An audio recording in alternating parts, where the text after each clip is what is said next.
What if the most powerful sermons, the most terrifying warnings about hell and judgment, couldn't change someone's heart? What if all the preaching in the world left people completely unmoved? Saint Louis de Montfort discovered something that worked when nothing else did. This isn't a story about someone else. This is Saint Louis de Montfort's personal testimony, his own experience as a missionary priest traveling from town to town preaching the gospel. And what he witnessed changed how he understood the power of the Rosary forever. Saint Louis writes, "I, who write this, have learned from my own experience that the Rosary has the power to convert even the most hardened hearts." Notice those words, "from my own experience." This isn't theory.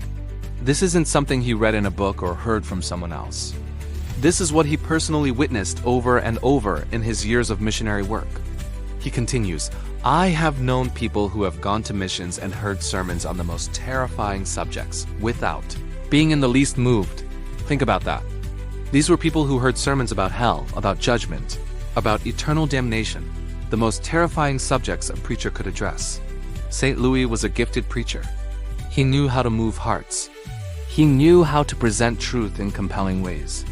But some people sat through his most powerful sermons without being moved in the least. Their hearts were hard. The truth bounced off them like water off stone. No matter how eloquently he preached, no matter how urgent his warnings, no matter how clearly he presented the gospel, nothing penetrated their hardened hearts. This must have been incredibly frustrating for St. Louis. Imagine pouring your heart into a sermon, presenting eternal truths with passion and clarity, and watching people walk away completely unchanged. Any preacher would be tempted to give up on such people. But St. Louis tried something different. After these terrifying sermons failed to move them, he gave them simple advice. Start saying the Rosary every day. That's it. No complicated spiritual exercises. No demanding penances. Just the Rosary. Pray daily. And then something remarkable happened. St. Louis writes, "And yet, after they had, on my advice, started to say the Rosary every day, they eventually became converted and gave themselves completely to God." Eventually became converted. Not immediately. Not overnight.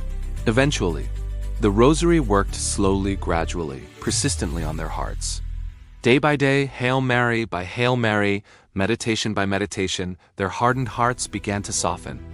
And when the conversion came, it was total. They didn't just change a few behaviors or clean up their lives superficially. They gave themselves completely to God. The Rosary accomplished what the most terrifying sermons couldn't complete: radical, life-changing conversion. But St. Louis' testimony doesn't stop there.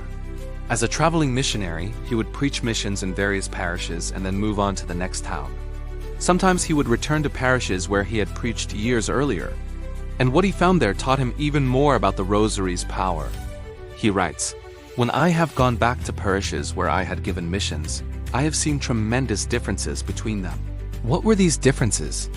It all came down to one thing: whether they continued praying the Rosary or not. In those parishes where the people had given up the Rosary, they had generally fallen back into their sinful ways. This is devastating. These were people who had experienced conversion during his mission.